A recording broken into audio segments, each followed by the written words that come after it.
doing all of this on a voluntary basis. Yes. Why? Why do you do this? I mean, I'm sure you're busy. I'm sure you have other stuff to do. Yes. Why are you doing this? As I said before, I think you grow as the sample that your family gives. So I feel that if you have a good sample, you carry it on to next generations.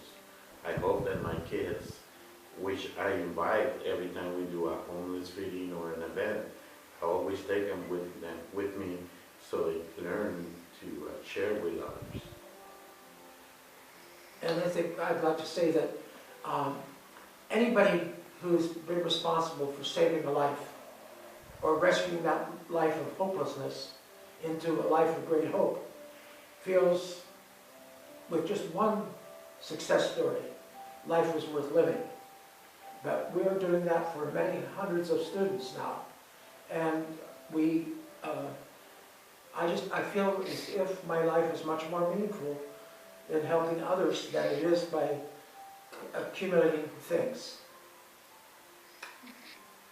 I think that this idea of giving is more caught than taught. I grew up with my grandfather, who was a very giving person. He actually fought under General Aguinaldo. And when I was a small kid, I used to go with him to Kawit Cavite every time we celebrated this junto. But my grandfather had a piece of land, it's not so large, but he donated a large portion of it for the school in the barrio where I grew up. And then adjacent to it was a chapel for the villagers. And then my mom, we are not a rich family.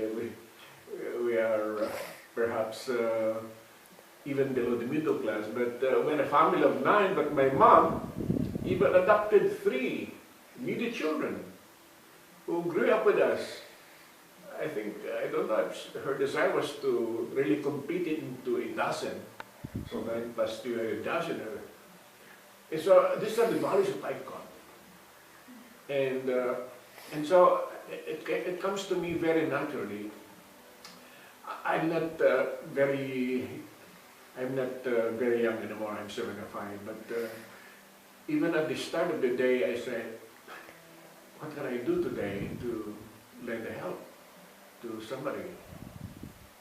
Is there somebody out there who needs to be driven to a certain place? Is there somebody there who may not be able to grill a fish or something? And so it gives me pleasure to do little things like this. And of course, my association with JC has given me a lot of happiness, because as he mentioned, and which I share with him, I think that the successful man in life is the happy man. And happiness is something that we do not directly seek, but it is something that you experience by making other people happy. And that's why I'm very happy with this, with what I do, because it is just one of the means to make other people happy. In my case, since I retired, I've been working, volunteering in this Father Joseph Villages. It's probably the biggest and best funded shelter. And here in San Diego, it's very well known throughout the United States. I've been working with them for a few years, just on a voluntary basis. First with feeding, I was cooking food and serving the serving line. Over the years, I've been seeing families, children, and all of this. And I said, I think, when I heard about building lives and this opportunity, when Norm and I talked about transforming, and you see there's more meaning when you really see this child transforming his life from being homeless and not having anything